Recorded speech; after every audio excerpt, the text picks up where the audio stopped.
How can I not believe in God? Look how much I gained after everything I lost. How can I not place my trust in something that knows us better than we know us? How can I not pray and give thanks? After all of those mistakes, He still gave me chance after chance. You see, before birth it was darkness, and after death we always thought it'd be the same. But the soul is separate from the body, and after life the soul shall remain. They say then unto God we shall return, as is from Him we all came. Some question, does He even exist? What's understood need not be explained. But we ain't people of understanding, we're people of living and ignoring. Let's ignore the reality so we can enjoy the fantasy. Fantasy's all it is when you don't enjoy it actually. A people of pretenders. Let's pretend we're filled with happiness, smiling on the outside while inside filled with sadness. How can you find peace in the heart?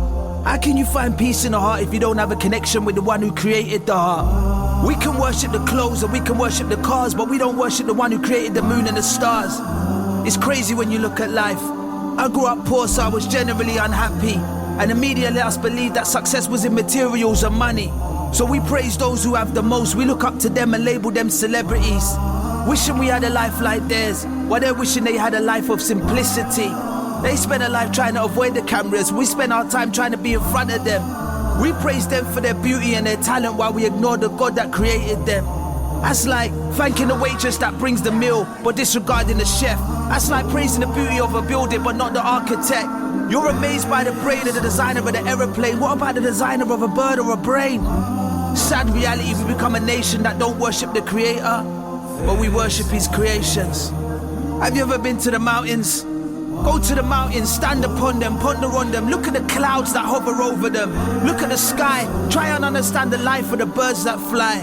Look at the sea, watch the fish swim, the sharks fin and the jumping dolphin. Listen to the roaring, sounds of the jungle, elephants and lions. Anyone with intelligence can see the signs. Animals and mankind, heavens and earth. How could two people come together and bring about a child's birth? Mad, now what's that life worth? They just play, study and work, but that play ain't even satisfying. We're all depressed and unsatisfied, and this work ain't even sufficient. Nobody's content with their current position, continuously searching for more and more and more, but we don't know what we're searching for. I made a study about what we study. It troubled me because honestly most of it was worthless. That's why we live our life without knowing our true purpose. They taught us science but didn't teach us science. They taught us history but didn't teach us history. That was all from the wrong perspective and too selective. I didn't learn religion in RE. They can't modify me, I'm more Malcolm than Michael. I stay with a character delightful, but the brain's always serious. Focus on what's in front of us, seeing past the nights and days, looking ahead to when we fall and then raise. I can't live without praise. Don't praise me, praise the one that made me. Praise the one that made it all. None of this could ever come about by chance. Look at the planets in the galaxy. This world would end, be their one collision, but they orbit the sun in a perfect fashion.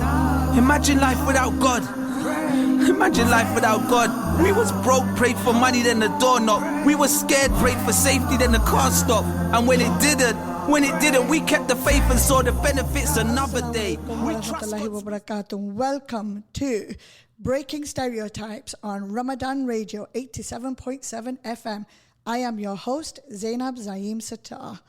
So it's now 2022. I hope everyone has breezed into it with ease. On tonight's show, we have Shuhena Bhanu. But before Shuhena comes on the show to introduce herself and who she is and why she's here with me having this conversation, I would like to remind our listeners that the show is interactive. Feel free to telephone the studio on 0116 4822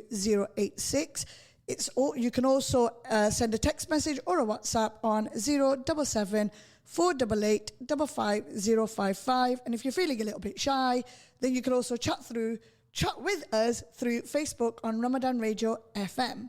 So without further ado, I would like to introduce Shuhena Bhanu. Now, Shuhena is a cyclist. She calls herself a hijabi cyclist. She is an ambassador for various organizations, and I'll let her speak a little bit more about that. And she has recently launched a cycling club as well. And again, Shuhena will do a little bit more, provide a bit more information to us in relation to that. So Shuhena, Assalamu alaikum and welcome. Walaikum salam. Welcome. So I got into cycling 4 years ago, but I learned to ride a bike with a Muslim women's group about 10 or 11 years ago when I was 20. And I guess when I got into road cycling, it was more in the pandemic that I started to talk about it on social media, started sharing that I was cycling to Brighton or to Cambridge or wherever. And I think that got the attraction of a lot of cycling brands. So I got sponsored by a lot of different bike companies. But I think for me, it's a lot about wanting to give back.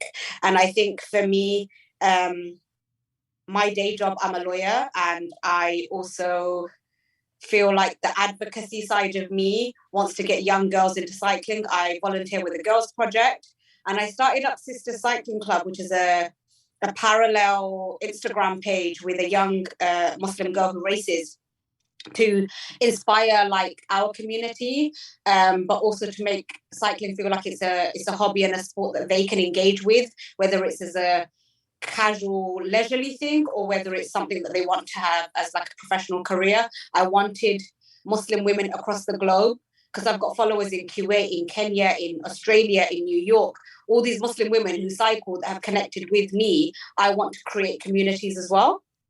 That's absolutely amazing. Now, I know Shuhena through Muslim Lawyers Action Group, which is a organization that we're part of in the legal community.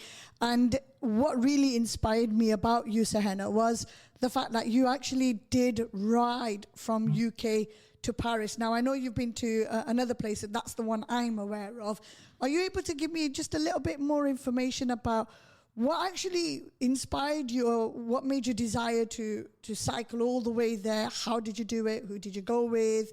Any challenges? It'd be really nice for you to have a discussion with us about that, please. So London to Paris is something that a lot of cyclists do. It's like a rite of passage. For me, I've been wanting to do it for some time, and I remember, on the outset when I wanted to do it, I had a lot of Muslim men say to me, "Oh, you're too slow," or "You won't be able to do it," or "We can't cater for it," or "We can't do the logistics for it." And there was all these sorts of like excuses about me doing that kind of distance. And I think for me, a more personal kind of motivation was when I lost my dad. So I lost my dad nearly 3 years ago, and I wanted to do it in his memory. And I contacted Penny Appeal, and I said, "Can I do this organized ride? So like a different company will look after the logistics, but I need you to support me in terms of the fundraising and making it happen." And they did. And so I raised like nearly £5,000 in memory of my dad. And for me, actually doing the ride was one of the hardest things I've done after Hajj. So the hardest things I've done physically, mentally, emotionally.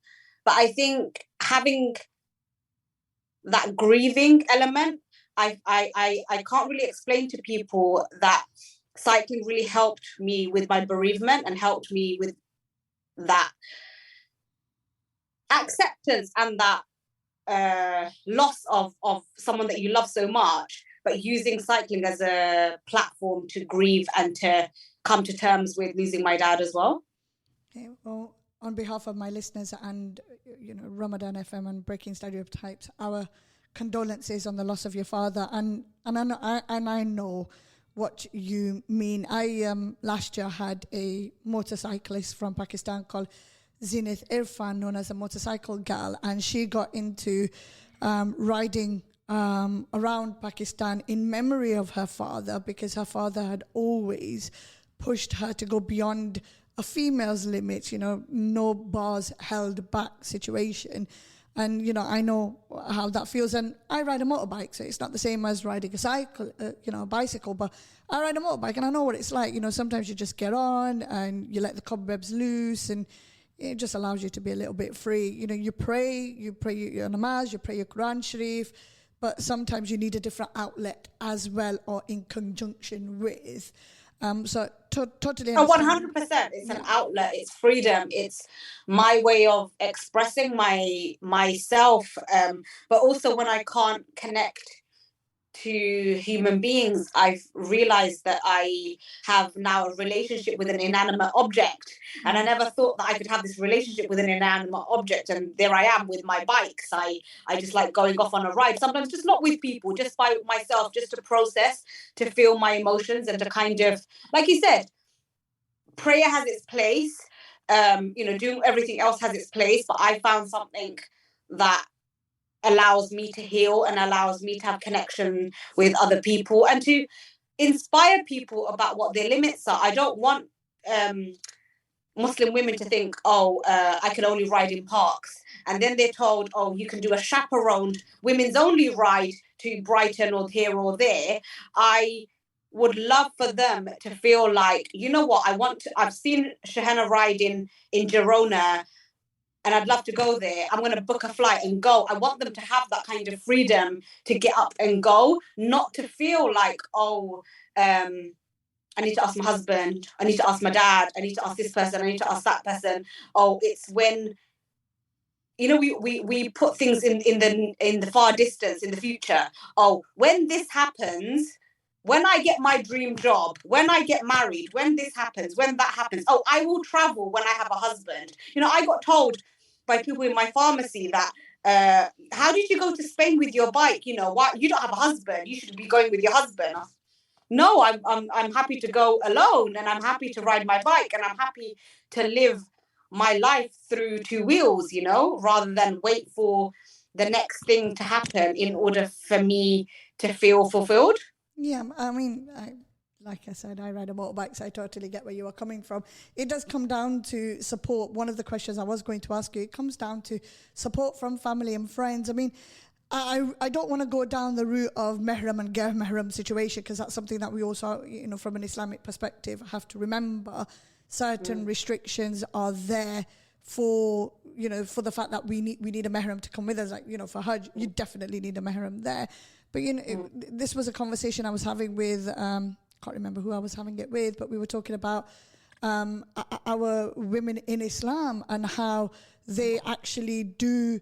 They did business, and they did business. I mean, I can't for certain say they did business with their mehram there, but they did business. They interacted with men, and they were the gazes were lowered on all parties. So it's a situation, you got to take it as a balance. But certainly in the day job that we have, I mean, you and I are both lawyers, and law is as much stressful as probably any of the other industries out there. But law does have its statistics as to how many suicides there are, how many lawyers actually come out quite stressed, because it is stressful, working day in, day out. And sometimes we do need a little bit of a different outlet. And I've got my motorbike, you've got your cycling. But it comes down to family and friend support. So I just want to touch upon that in terms of, I mean, you spoke about the loss of your father and that you wanted to, grieve in like a different way. In terms of the support that you got, how did you feel being a hijabi Muslim female, picking up that bicycle? How did your family approach it, if you don't mind me asking that question? Oh, I don't at all. I think initially, for my mum, it was a bit embarrassing. And I remember when my younger sister got married, I had to hide the bike because we couldn't have it at home, and it was quite embarrassing. And I remember when my brother-in-law returned the bike, and my mum was like, unsure whether she should be proud that I cycled to Brighton or whether she should be embarrassed, and I think she was a bit conflicted herself. And so it went from that in 2018 to now I've got 4 bikes and an indoor setup in the conservatory, and she says nothing. She knows that I do lots of modelling. She knows that cycling's a big part of my life, and that I show half my life on the internet. She gets that. She didn't know that I was cycling to Paris. I never told her. I only told her when I was in Paris.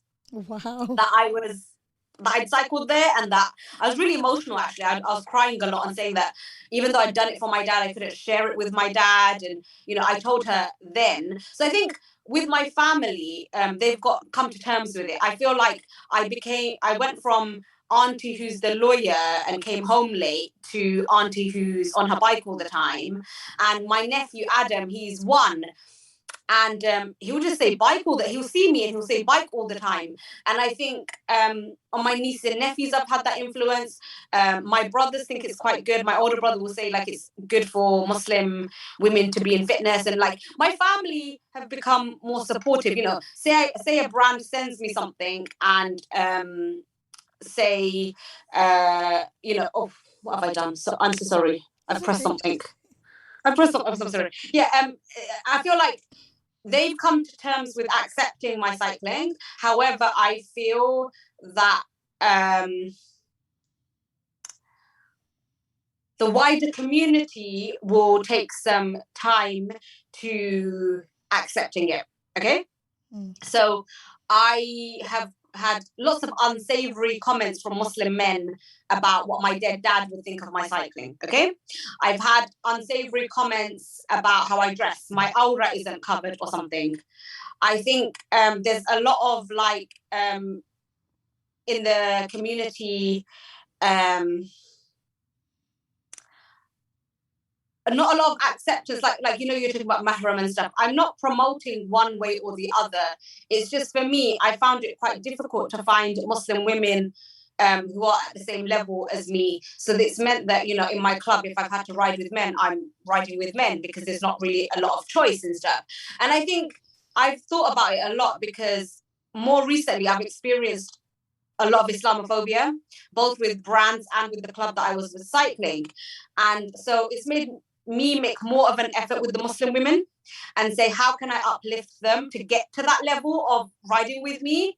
And I also have this idea that I've been putting more into action today is I would love to create cycling holidays for Muslim women. I would love, whether it's, I don't know, somewhere in the Peak District or Spain or whatever, I'd love to facilitate that joy that I have, rather than just keep it to myself and hang out with people who aren't Muslim. I'd love to create that space where Muslim women go on a holiday. Like when you go on a retreat, I've done them with my mosque. You go on a retreat, prayer time is prayer time, and then you have like recreational spa time, or I feel as Muslim women who wear hijab, there's not a lot of opportunities to remove your hijab either. So I'd like to create like a holiday space to do that. And I think it's always a challenge when you're the first. So you don't know whether you're supposed to be just doing the thing or uplifting others, because you're like, it's a bit like, when I started as a lawyer, it's like, do I help people find training contracts, or do I just work on being a better lawyer myself? Like, what do I do? Which door do I open? And I think now that I've been cycling for about 4 years now, I feel like I can help uplift my sisters. I don't mind, if they want to, because cyclists, when you clip in, you don't wear trainers anymore. It's like, do you want to try some of my shoes before you invest? Do you want to have old kit, whatever, an old computer, whatever it is, however I can uplift people in our community? I really want to be able to do that. And I realized the amana as well, that Allah has given me this gift to share with other people. There's a reason why my face is in all these campaigns, why my face is reaching sisters in Australia and America and around the world. Allah has given me that voice, and I want to be able to use that in a positive way. Absolutely. I mean, Islam is the religion that had one of the first universities in the world, and that was opened by a female, one of our Muslim female ladies. One of our amazing warriors was female Muslim. So Islam, is such a beautiful religion. It actually doesn't hold us to any barriers, and we have constantly been breaking, barriers and glass ceilings and so on. And you and I are two peas in a pod, because when I started riding my motorbike, and I smiled when you were talking about your challenges, because when I was riding my motorbike, I actually had to hide it in my garden, because I had nowhere else to put it. So it hid in my garden, and luckily my parents when they came like mid-afternoon. And then by the time they came in my kitchen, it was dark. So they couldn't really see outside, and I closed the blinds and everything. And I actually got away with it for a good year and a half, 2 years, until I went and crashed my motorbike. And when I crashed, social media did not hold back, because I'm the kind that I only have people that I know that are close to me and that I want my life sharing with on my Facebook and my Insta. It's all private. If I know you from work or something, and I'm not talking about you, Shuhena, I'm talking about my work colleagues and stuff, I still won't add you on my Facebook because that's personal to me. You know, it's for friends and family. So I know someone from my little close-knit community of family and friends has snitched on me and went and told my mum. And that's when my mum found out. And then my dad found out. And my brothers kind of already knew anyway. My dad stopped talking to me. My brother stopped talking to me. But now they're used to it. Now they're okay with it. But when I told some of my friends, one of the first questions that popped out their mouths was, well, we'd expected you to have been riding on a motorbike years ago. You're actually like 10 years late in riding one. So, you know, people surprised me when they found out. But I completely appreciate where you are coming from. It's not the same for the women than it is for the men. The men could just get up and start riding. They could get up and start driving. They could get up and start running, whatever they want to do. We do have to think about everything. What will our mum and dad say? What will our parents say? What will our husbands say? What will our kids say? And what will society say? Exactly. I've got 3 boys, right? 3 boys and a girl. And my boys challenge me, you know. My eldest specifically, he's a Hafiz. He's been a Hiv since he was 13 years old. And boy, does he challenge me. You know, he'd be like, Mum, what's going on? Mum, what's going on? So I have to answer to everybody. But I stand my ground. I stand firm. Now he rides a motorbike as well. So actually now he picks up the phone and he's like, right, Mum, do you want to go for a ride then? Yeah, let's go. But one of the first things I always get asked is, does your husband know you ride? And then I'll turn around and I'll point and I'll be like, well, that's my husband just there. Why don't you go ask him?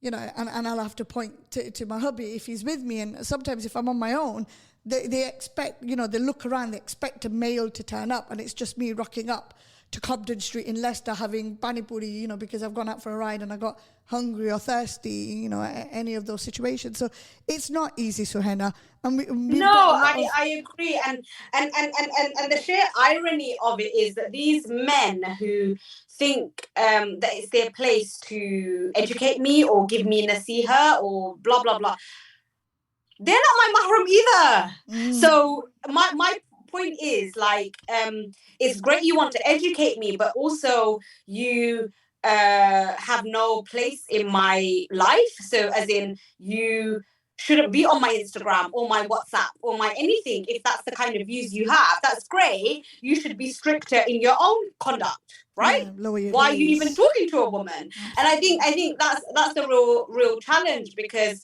I feel like, especially when I have to face a lot of the Islamophobia and stuff, it's challenging when I don't always get the support from my own community. And then I feel like a lone soldier.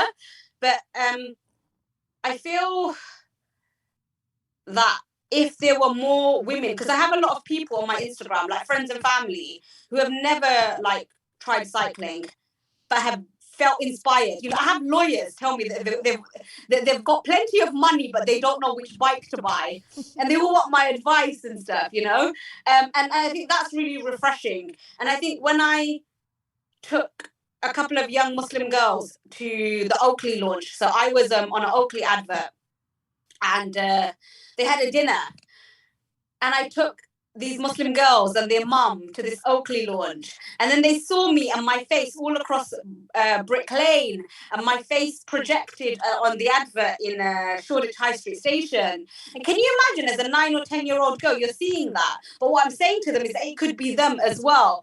And then that's what I live for now. For me, I have a very clear purpose in my cycling. It's like, I do it for me, but when it's about uplifting, I really try and do it to the youngsters, you know, the ones that they're not disillusioned, they're not being told to get married, they're not told that, you know, childbearing is their only job in the world, that when they're 9 or 10 and they're a bit fearless, that they have the opportunity to take up cycling. And I'm telling their mum, you know what, one of these girls, you know, they better shout me out from the Olympics, you know. If they decide they want to go and take up cycling at a professional level, if they decide that they want to do more than just riding in the park, I want to create those opportunities for them. I want underprivileged or outreach girls, you know. Some of the girls are, you know, council estate or free school meals, or, you know, just girls that don't have opportunities. I was one of those. I was a girl without very many opportunities. And, you know, I'm one of 7 girls. All of my 6 sisters are married and mums, and that wasn't what's expected of me.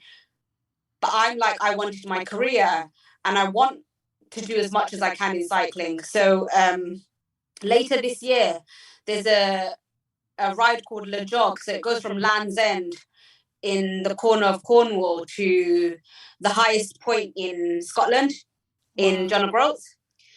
And that's 980 miles over 9 days. And I've managed to become an ambassador for that ride. Incredible. And to share my journey and to get women riding.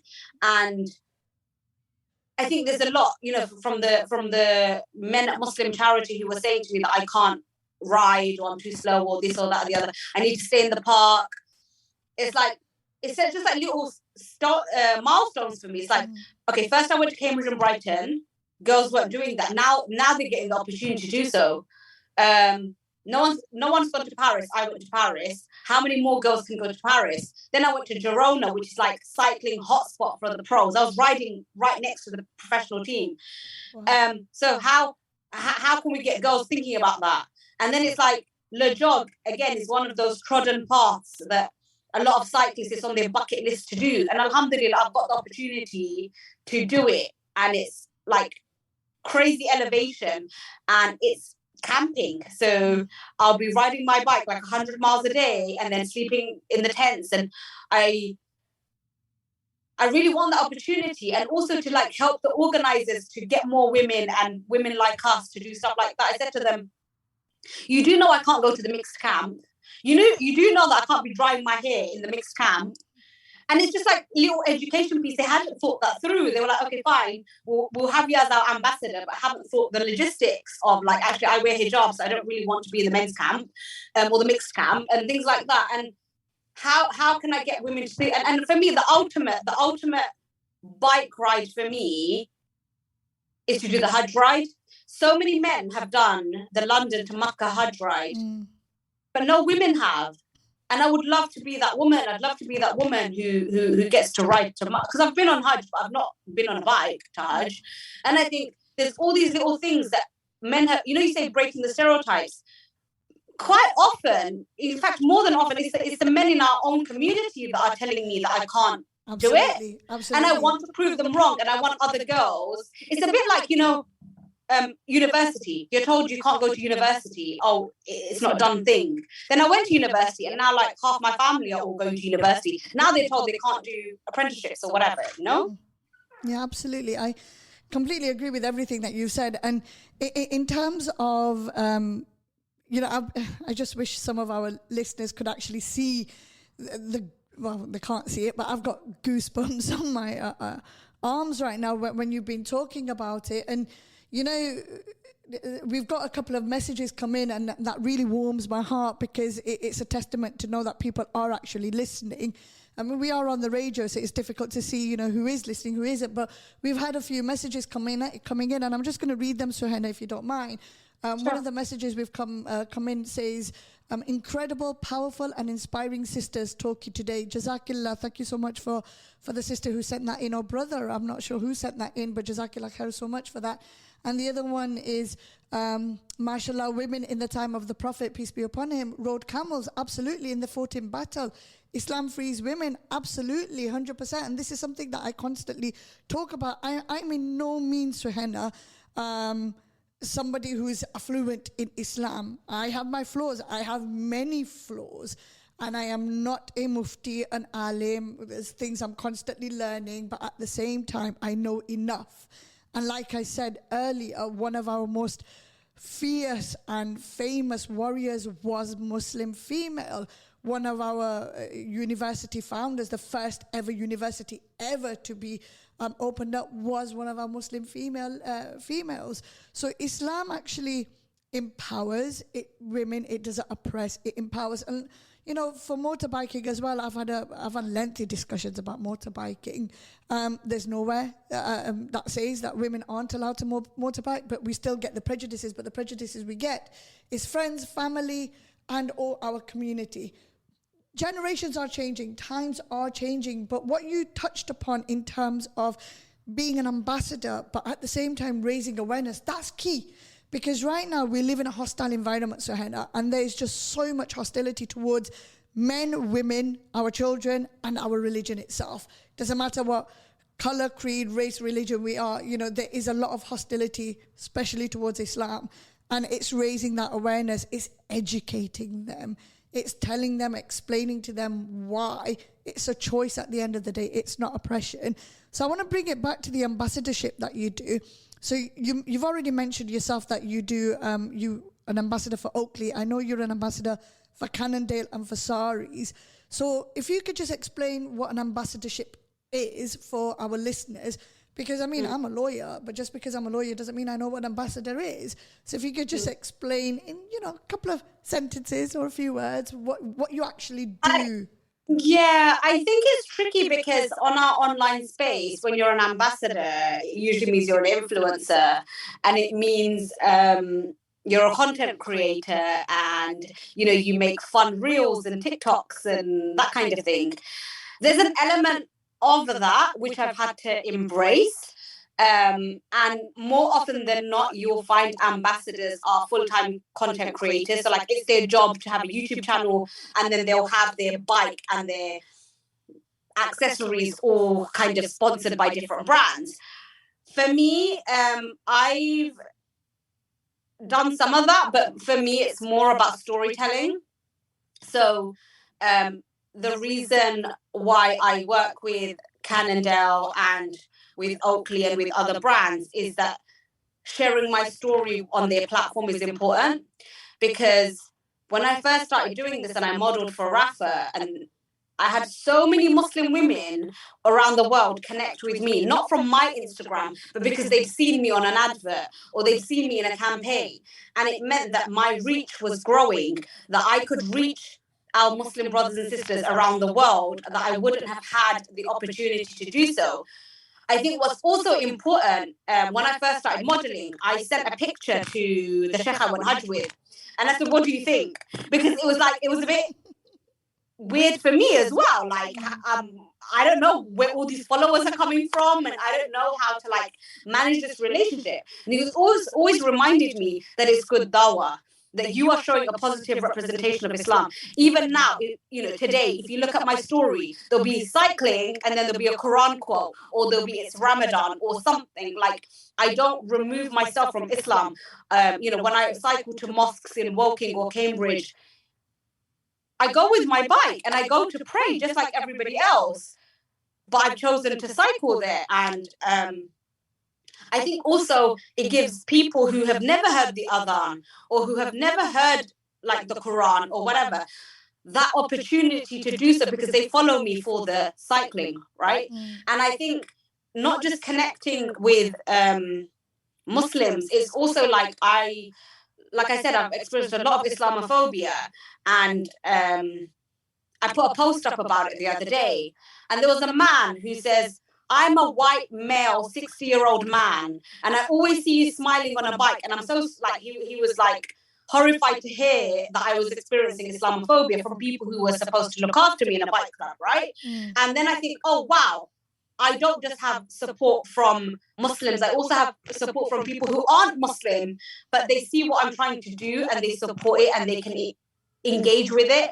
And I don't feel like I'm Islam channel dawah, you know, I don't feel like I'm giving dawah, but there's a subliminal message, because each time I'm talking about Ramadan or Eid or showing them that I went to Eid prayer or whatever it might be, there's a story there. Because one girl asked me today, I'm so sorry, but why is it that some people don't fast? And she wanted to know like exemptions and so some people on their period they don't fast. And she's like, I'm so sorry, I don't mean in a rude way. I don't know anything about Islam or Muslims, right?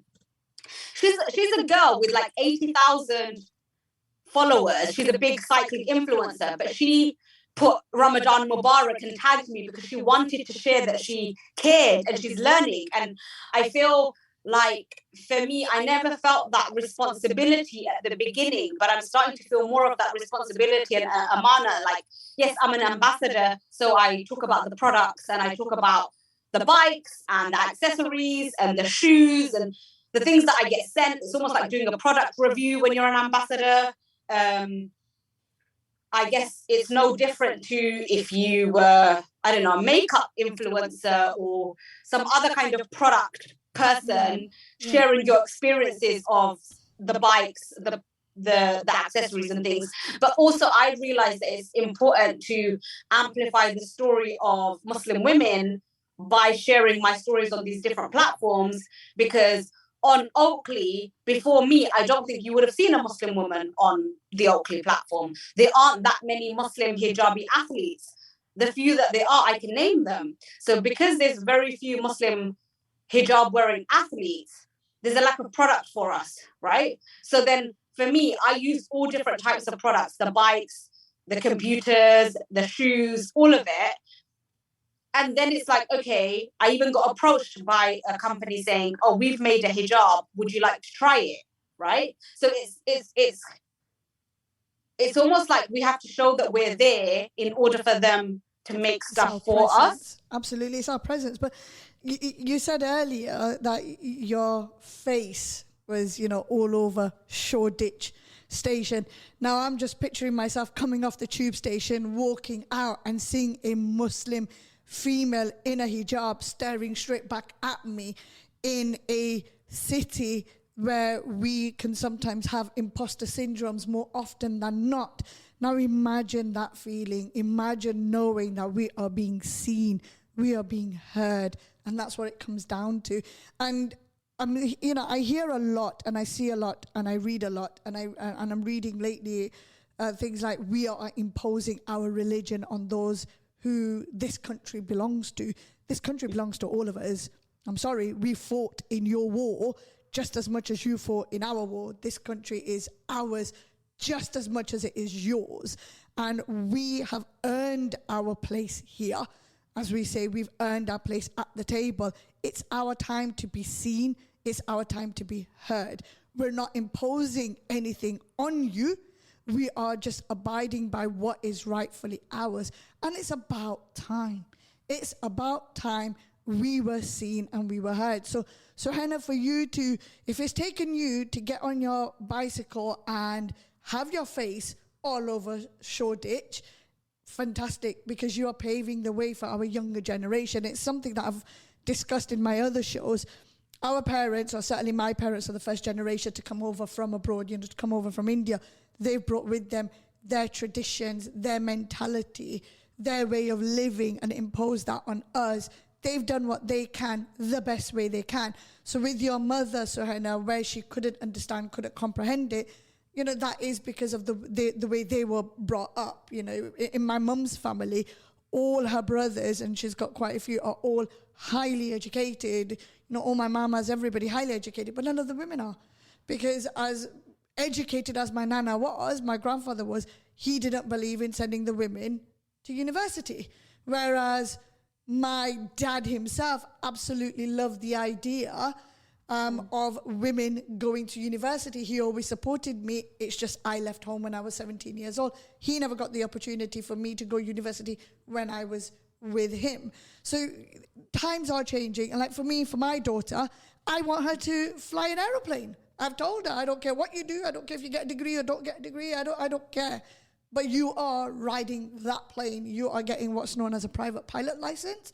And she keeps questioning me, why, but why? I said, because if you come home after work on any given day and you just want to fly, you just want a break, I want you to turn around and say, Mum, I booked a plane. I'm going Paris, I'm going France, I'm going Europe. I don't care where you're going with your friends, you're going with me. I'm not fussed. I want you literally the world beneath your feet. But that's what I'm teaching her. Freedom is hers as long as she doesn't abuse it, as long as she lives within the realms of what Islam teaches us. We've had I'm just going to go back to one of the messages, Shuhena, that we've had. I don't know if it's a lady or a man, so I do apologize. But the person who said about women in the time of our Prophet ﷺ who rode camels said, Aisha radiallahu ta'ala anha was the most scholarly and fiery-tempered woman and the favorite wife of the Prophet, peace be upon him, after the passing of Khadija radiallahu ta'ala anha. Know your religion and be free, be empowered. Spirituality is from within. By the way, I'm a runner and a basketball player, 50 plus, wow.